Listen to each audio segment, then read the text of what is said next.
रज के बुलावल मैया आइलू अंगनावा हो।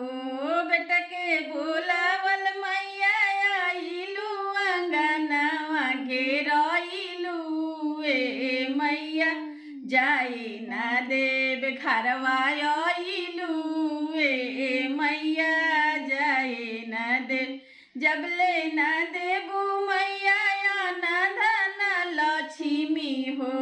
जबले ना देबू मैया ना धन लक्ष्मी घेरइलू ए मैया जाई ना देव भालाइलू ए मैया जाई ना देव कटवा में कंचा काली रूना बयांगनावा हो।